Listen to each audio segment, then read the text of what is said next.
Paulo e Estevão, pelo Espírito Emmanuel, psicografia Francisco Cândido Xavier. Segunda parte, capítulo 3, parte 2. Saulo atendeu ao conselho sem hesitar. Daí a 3 horas, o velho Ananias era procurado e interpelado. Atenta à sua conduta discreta, foi recolhido ao cárcere para ulteriores averiguações. O fato é que, inquirido pela autoridade religiosa, apenas respondia: Saulo deve estar com Jesus. Nos seus escrúpulos de consciência, o generoso velhinho entendia que, desse modo, não mentia aos homens nem comprometia um amigo fiel.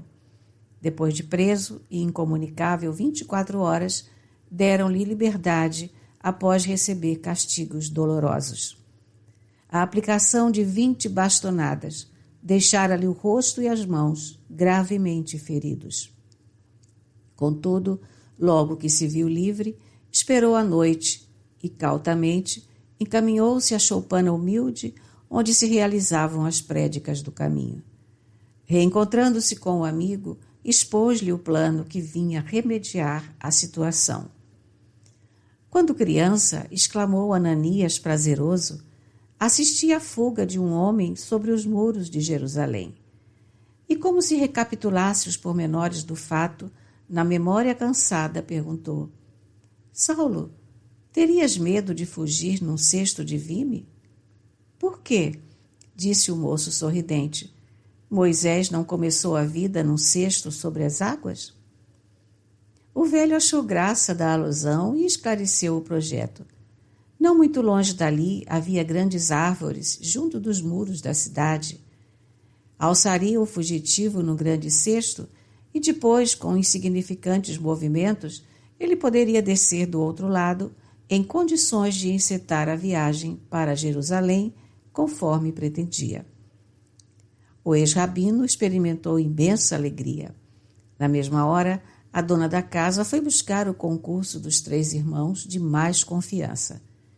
E quando o céu se fez mais sombrio, depois das primeiras horas da meia-noite, um pequeno grupo se reunia junto à muralha, em ponto mais distante do centro da cidade.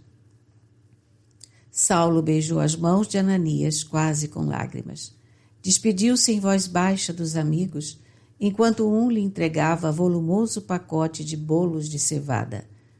Na copa da árvore frondosa e escura, o mais jovem esperava o sinal. O moço tarcense entrou na sua embarcação improvisada e a evasão se deu no âmbito silencioso da noite. Do outro lado, saiu lesto do ceso, deixando-se empolgar por estranhos pensamentos. Seria justo fugir assim? Não havia cometido crime algum. Não seria covarde deixar de comparecer perante a autoridade civil para os esclarecimentos necessários? Ao mesmo tempo, considerava que sua conduta não provinha de sentimentos pueris e inferiores, pois ia a Jerusalém desassombrado, buscar avistar-se com os antigos companheiros, falar-lhes-ia abertamente, concluindo que também não seria razoável entregar-se inerme ao fanatismo tirânico da sinagoga de Damasco. Aos primeiros raios de sol, o fugitivo ia longe. Levava consigo os bolos de cevada como única provisão, e o evangelho, presenteado por Gamaliel, como lembrança de tanto tempo de solidão e de luta. A jornada foi assaz difícil e penosa. O cansaço obrigava-o a paradas constantes. Mais de uma vez recorreu à caridade alheia no trajeto penoso. Com auxílio de camelos, cavalos ou dromedários, a viagem de Damasco a Jerusalém não exigia menos de 1 semana de marchas exaustivas. Saulo, porém, ia a pé. Poderia talvez valer-se do concurso definitivo de alguma caravana onde conseguisse os recursos imprescindíveis, mas preferiu familiarizar a vontade poderosa com os obstáculos mais duros. Quando a fadiga lhe sugeria o desejo de aguardar a cooperação eventual de outrem, buscava vencer o desânimo. Punha-se novamente de pé, apoiava-se em cajados improvisados. Depois de suaves recordações no local em que tivera a visão gloriosa do Messias ressuscitado, voltou a experimentar carinhosas emoções ao penetrar na Palestina, atravessando vagarosamente extensas regiões da Galileia. Fazia questão de conhecer o teatro das primeiras lutas do Mestre, identificar-se com as paisagens mais queridas, visitar Cafarnaum e Nazaré, ouvir a palavra dos filhos da região. Naquele tempo, já o ardoroso apóstolo dos gentios desejava inteirar-se de todos os fatos referentes à vida de Jesus. Ansiava por coordená-los com segurança, de maneira a legar aos irmãos em humanidade o melhor repositório de informações sobre o emissário divino. Quando chegou a Cafarnaum, um crepúsculo de ouro entornava maravilhas de luz na bucólica paisagem. O ex-rabino desceu religiosamente às margens do lago, embebeu-se na contemplação das águas marulhosas, pensando em Jesus, no poder do seu amor, chorou, dominado por singular emoção. Queria ter sido pescador humilde para captar os ensinamentos sublimes na fonte de suas palavras generosas e imortais. Por 2 dias ali permaneceu em suave embevecimento. Sem revelar-se, procurou Levi, que o recebeu de boa vontade. Mostrou-lhe sua dedicação e conhecimento do Evangelho, falou da oportunidade de suas anotações.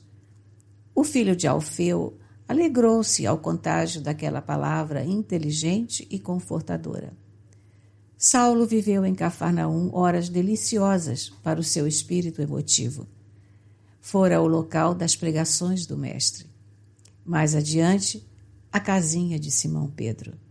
Além, a coletoria onde o Mestre fora chamar Levi para o desempenho de importante papel entre os apóstolos. Abraçou homens fortes da localidade que tinham sido cegos e leprosos, curados pelas mãos misericordiosas do Messias. Foi a Dalmanuta, onde conheceu Madalena.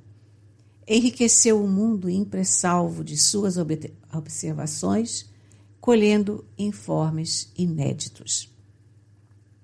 Daí a dias, depois de repousar em Nazaré, ei-lo às portas da cidade santa dos israelitas, extenuado de fadiga, das caminhadas penosas, das noites de vigília, cujos sofrimentos muita vez lhe pareceram sem fim. Em Jerusalém, todavia, aguardavam-no outras surpresas, não menos dolorosas. Estava empolgado por ansiosas interrogações, não mais tivera notícia dos pais, dos amigos, da irmã carinhosa, dos familiares sempre vivos na sua redentiva. Como o receberiam os companheiros mais sinceros? Não poderia esperar amáveis recepções do Sinédrio. O episódio de Damasco dava-lhe a perceber o estado de ânimo dos membros do tribunal. Certo, fora sumariamente expulso do cenáculo mais conspícuo da raça. Em compensação, fora admitido pelo Cristo no cenáculo infinito das verdades eternas.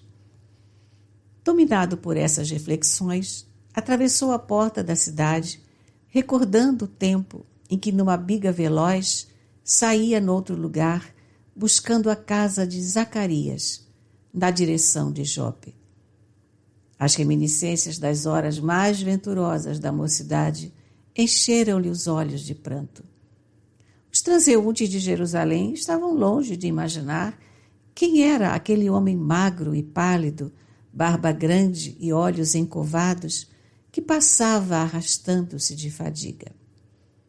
Após grande esforço, atingiu um prédio residencial do seu conhecimento. O coração palpitou-lhe apressado. Como simples mendigo, bateu à porta em ansiosa expectativa. Um homem de semblante severo atendeu secamente. Podeis informar, por favor, disse com humildade, se ainda aqui reside uma senhora chamada Dalila? Não, respondeu o outro ríspido. Aquele olhar duro não ensejava novas perguntas, mas ainda assim aventurou. Poderias dizer por obséquio para onde se mudou? Ora esta, replicou o dono da casa irritadiço, dar-se-á que tenha de prestar contas a um mendigo? Daqui a pouco o senhor me perguntará se comprei esta casa, depois me pedirá o preço, exigirá datas, reclamará novas informações sobre os antigos moradores, tomará meu tempo com 1000 interrogações ociosas. E fixando em Saulo os olhos impassíveis, rematou de chofre. Nada sei, está ouvindo? Ponha-se na rua. O fugitivo de Damasco voltou, serenamente, para a via pública, enquanto o homenzinho dava expansão aos nervos doentes, batendo a porta com estrondo. O ex-discípulo de Gamaliel refletiu na realidade amarga daquela primeira recepção simbólica. Jerusalém certamente nunca mais poderia conhecê-lo. Não obstante a impressão dolorosa, não se deixaria empolgar pelo desânimo. Resolveu procurar Alexandre, parente de Caifás e seu companheiro de atividades no Sinédrio e no templo. Cansadíssimo, bateu-lhe a porta com minguadas esperanças. Um servo da casa, depois da primeira pergunta, vinha trazer-lhe a alvissareira notícia de que o amo não se demoraria a atender. Com efeito, daí a pouco, Alexandre recebia o desconhecido com indisfarçável surpresa. Satisfeito por conseguir a atenção de um velho amigo, Saulo adiantou-se, cumprimentando-o com efusão. O israelita ilustre não conseguiu ocultar o desapontamento e sentenciou com alguma generosidade nas palavras. Amigo, a que vindes a esta casa? Será possível que me não reconheças? Interrogou bem-humorado, apesar da imensa fadiga. Vossa fisionomia não me é de todo estranha. Entretanto... Alexandre, exclamou por fim prazenteiro, não te recordas mais de Saulo? Um grande abraço foi a resposta do amigo, que perguntava solícito, modificando o tratamento. Muito bem, até que enfim. Graças a Deus vejo que estás curado. Não me enganei esperando que voltasses. Grande é o poder do Deus de Moisés.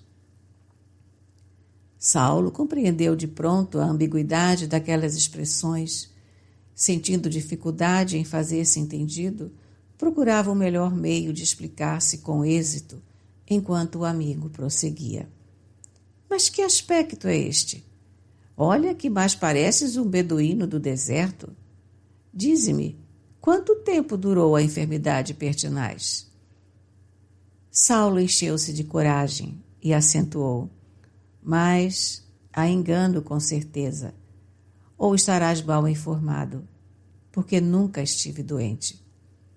Impossível, disse Alexandre, visivelmente desapontado, depois de tantas demonstrações afetuosas. Jerusalém anda repleta de lendas a teu respeito. Sadoc veio até aqui há 3 anos pedir providências enérgicas do Sinédrio para que se esclarecesse tua situação, e depois de longos debates, levou uma ordem de prisão contra ti. Desde essa época, lutei desesperadamente para que se modificassem as disposições da peça condenatória. Provei que, se havias adotado uma atitude simpática para com a gente do caminho, certo, essa decisão obedecia a fins que não estávamos habilitados a compreender de pronto, como, por exemplo, o de sondar melhor a extensão de suas atividades revolucionárias. Saulo não pôde conter-se e revidou antes que o amigo continuasse. Mas, nesse caso, seria um hipócrita refalsado e indigno do cargo e de mim mesmo. O outro contrafeito carregou o sobrolho. Aliás, ponderei todas as hipóteses e, como não podia tomar-te por hipócrita, acentuou Alexandre, procurando emendar a mão. consegui provar que tua atitude em Damasco provinha de transitória demência. Não era justo pensar de outro modo, mesmo porque, do contrário, serias também insincero conosco na esfera do farisaísmo. O ex-rabino sentiu a delicadeza do impasse. Havia renovado as concepções religiosas, mas estava diante de um amigo. Quando muitos o abandonavam, aquele o recebia fraternalmente. Era necessário não magoá-lo. Todavia, era impossível mascarar a verdade. Sentia os olhos úmidos. Impunha-se-lhe testemunhar o Cristo a qualquer preço, embora tivesse de perder as maiores afeições do mundo. Alexandre, disse humildemente, é verdade que iniciei o grande movimento de perseguição ao caminho, mas agora é indispensável confessar que me enganei. Os apóstolos galileus têm razão. Estamos no limiar de grandes transformações. Às portas de Damasco, Jesus me apareceu na sua gloriosa ressurreição e exortou-me ao serviço do seu evangelho de amor. A palavra saía-lhe tímida, lavada no desejo de não ferir as crenças do amigo, que, não obstante, deixava transparecer profunda decepção no rosto lívido. Não diga tais absurdos, exclamou irônico e sorridente. Desgraçadamente, vejo que o mal continua minando-te as forças físicas e mentais. A sinagoga de Damasco tinha razão. Se não te conhecesse da infância, dar-te-ia agora o título de blasfemo e desertor.